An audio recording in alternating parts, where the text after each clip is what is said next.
Hello friends, welcome to my YouTube channel study will by Sharad पर। तो दोस्तों, आज मैं आपके लिए लेकर आया हूँ 50 हिस्ट्री यूपी जीके के बहुत ही इंपॉर्टेंट क्वेश्चंस। और आज से कंटिन्यू आपको यूपी जीके की सीरीज मिलेगी जिसमें आपके डेली 50 प्रश्न होंगे और धीरे धीरे आपकी सारी यूपी जीके ख़त्म हो जाएगी, जो कि आपकी आगामी परीक्षा जैसे यूपी लेखपाल हो गया और यूपीपी हो गया उसके लिए काफ़ी इंपॉर्टेंट है। तो चलिए बिना देरी के स्टार्ट करते हैं। और अगर वीडियो पसंद आता है तो वीडियो को लाइक करें, चैनल को सब्सक्राइब करें और बेल आइकन को ऑन कर लें तथा दोस्तों के आगे तक शेयर करें।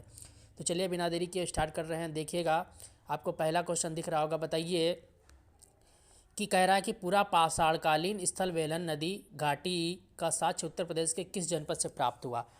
तो याद रखिएगा, जो आपके जो बेलन घाटी है, बेलन नदी घाटी के जो साक्ष्य मिले हैं वो आपके मिले हैं इलाहाबाद से। याद रखिएगा, जो बेलन घाटी के साक्ष्य मिले वो कहाँ से मिले हैं? इलाहाबाद से मिले हैं। तथा अगर आपसे पूछ लेता है इलाहाबाद से मिले हैं बेलन घाटी के, लेकिन वहीं अगर आपसे पूछ लेता है कि पुरा पाषाणकालीन सभ्यता के, मान लो कोई और ऑप्शन भी दिया होता तो याद रखना, एक तो चकिया से भी मिले हैं, आपके चंदौली के चकिया से भी मिले हैं। एक तो आपके इलाहाबाद से मिले, दूसरे चकिया से मिले, तीसरा आपके सिंगरौली घाटी से मिले हैं। ठीक, तो याद रखिएगा सोनभद्र के सिंगरौली घाटी से मिले हैं।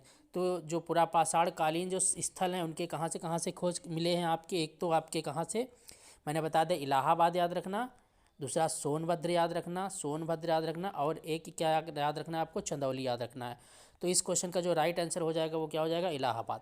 नेक्स्ट क्वेश्चन, अगले क्वेश्चन की बात करते हैं। बताइए, कह रहा है कि उत्तर प्रदेश के किस नवपाषाणिक पुरास्थल से धान की खेती के साक्ष्य मिले हैं। तो याद रखिएगा, जो धान की खेती के जो साक्ष्य मिले हैं वो कहाँ से मिले हैं? कोल्डिहवा से मिले हैं। याद रखिएगा, कहाँ से मिले हैं? कोल्डिहवा से मिले हैं। तो दूसरे का क्वेश्चन क्या हो जाएगा? आंसर नंबर 4 यानी कि कोल्डिहवा। नेक्स्ट क्वेश्चन, अगले क्वेश्चन की बात करते हैं। अगला क्वेश्चन कह रहा है, बताइए, कह रहा है मध्य पाषाणकालीन स्थल सराह नायर राय उत्तर प्रदेश के किस जनपद में स्थित है। तो याद रखिएगा, जो इसका करेक्ट आंसर हो जाएगा, जो सराह नाहर राय है ये प्रतापगढ़ के, यूपी के प्रतापगढ़ में स्थित है। अगले क्वेश्चन की बात करते हैं। अगला क्वेश्चन पूछा जा रहा है कि बताइए, लोहे की खोज उत्तर प्रदेश के किस जनपद से हुई है।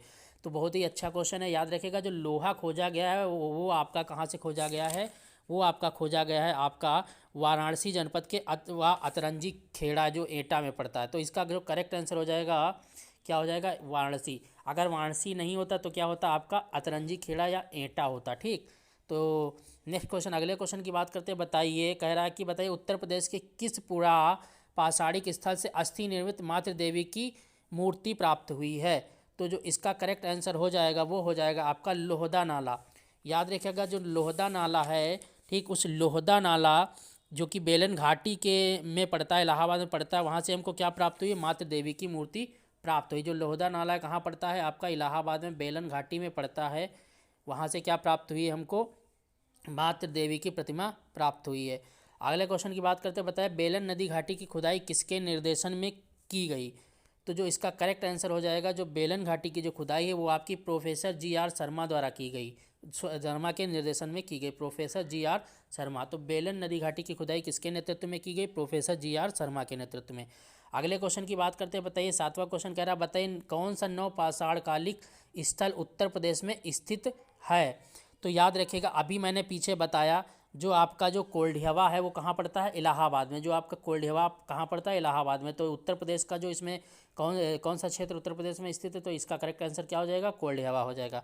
अगले क्वेश्चन की बात करते हैं। बताइए कि राज्य के किन जिलों से नवपाषाणीन कालीन के साक्ष्य प्राप्त हुए हैं। राज्य के किन जिलों से आपके क्या है नवपाषाणकालीन साक्ष्य प्राप्त हुए हैं। तो ये आपका इलाहाबाद भी है, मिर्ज़ापुर भी है, प्रतापगढ़ भी है, और क्या है? प्रतापगढ़ भी है और सोनभद्र। यानी कि इसका जो करेक्ट आंसर हो जाएगा ऑप्शन नंबर 4 हो जाएगा। A, B, C, D सभी क्षेत्रों से आपके क्या है? इलाहाबाद, मिर्ज़ापुर, सोनभद्र, प्रतापगढ़ सभी क्षेत्रों से नवपाषाणकालीन स्थलों के आपके साक्ष्य प्राप्त हुए हैं। अगले क्वेश्चन की बात कह रहा है कि बताइए, राज्य के किस जिले से पुरापाषाणकालीन साक्ष्य प्राप्त हुए हैं।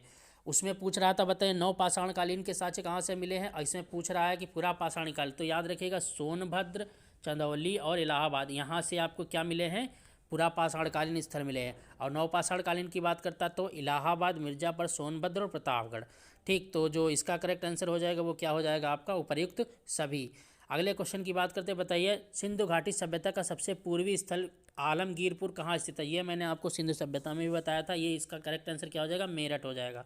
मेरठ में हिंडन नदी के तट पर, यमुना की जो सहायक नदी हिंडन है, हिंडन नदी के किनारे कौन सा स्थल स्थित था, आलमगीरपुर। अच्छा, अगले क्वेश्चन की बात करते हैं, आगे बढ़ते हैं। अगला क्वेश्चन कह रहा है बताइए उत्तर प्रदेश में ताम्र, उत्तर प्रदेश में कह रहा है, सॉरी वो कह रहा है कि बताइए उत्तर प्रदेश में ताम्रपाषाणकालीन सभ्यता के साक्ष्य किस स्थान से प्राप्त हुए हैं।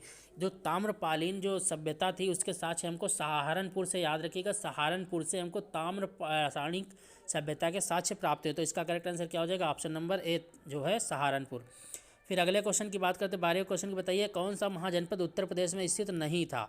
कौन सा महाजनपद, जो आपके 16 महाजनपद आपके बताए गए हैं अंगुत्तर निकाय में बौद्ध धर्म के द्वारा, उसमें से निम्न में से कौन सा महाजनपद उत्तर प्रदेश में स्थित नहीं था। तो जो इसका करेक्ट आंसर हो जाएगा वो हो जाएगा अंग। बाकी आपके कौशल भी था, शूरसेन भी था, काशी भी था। जो अंग था, ठीक, जो अंग था, ये जो महाजनपद था वो कहाँ था, वो बिहार में स्थित था। वो कहाँ का था, बिहार में था। और बाकी सारे कहाँ के साथ थे, आपके यूपी के थे। तो इसका जो करेक्ट आंसर हो जाएगा वो क्या हो जाएगा, वो हो जाएगा अंग महाजनपद आपका नहीं था।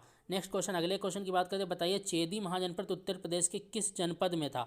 तो अगला जो क्वेश्चन क्या कह रहा है देख लीजिएगा, कह रहा है कि बताइए, सॉरी एक मिनट, हाँ, चेदी महाजनपद आपका किस जनपद में स्थित है। तो इसका जो करेक्ट आंसर हो जाएगा वो हो जाएगा बांदा। ठीक, जो आपका जो चेदी महाजनपद था वो उत्तर प्रदेश के किस जिले में स्थित था, तो बांदा जिले में स्थित था। जो इसका करेक्ट आंसर हो जाएगा वो क्या हो जाएगा, ऑप्शन नंबर 2। अगले क्वेश्चन की बात करते हैं, 14वें क्वेश्चन की बताइए मल्ल महाजनपद उत्तर प्रदेश के किस जनपद में स्थित था। तो पहले आपको मैं एक जानकारी दे दूं कि जो आपके महाजनपद थे, उस महाजनपद में टोटल महाजनपद कितने थे। महाजनपद की बात करें तो टोटल महाजनपद 16 थे। उस 16 में से 8 आपके कहाँ थे, यूपी में से मिलते हैं। तो उन्हीं की बात यहाँ पर की जा रही है। तो जो 14वें क्वेश्चन का जो करेक्ट आंसर हो जाएगा वो क्या हो जाएगा, कुशीनगर। जो मल्ल था, मल्ल किस राज्य में स्थित था, तो कुशीनगर। ठीक, तो इसका करेक्ट आंसर क्या हो जाएगा, ऑप्शन नंबर 3। अगले क्वेश्चन की बात करते हैं, बताइए 15वां क्वेश्चन कह रहा है कि बताइए 16 महाजनपदों में से कितने, हाँ आ गया क्वेश्चन वही, 16 महाजनपदों में से कितने को जो महाजनपद थे वो भारत उत्तर प्रदेश में थे, तो कितने, 8। तो इसका आंसर क्या हो जाएगा, ऑप्शन नंबर सी।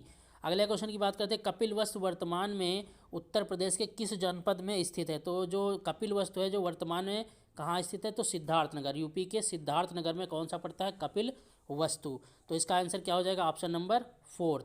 अगले क्वेश्चन की बात करते हैं, अगला क्वेश्चन बताइए ऋषिपत्तन या मृगदाव का आधुनिक नाम क्या है। ऋषिपत्तन या मृगदाव का आधुनिक नाम क्या है। तो इसका जो करेक्ट आंसर हो जाएगा वो क्या हो जाएगा, सारनाथ।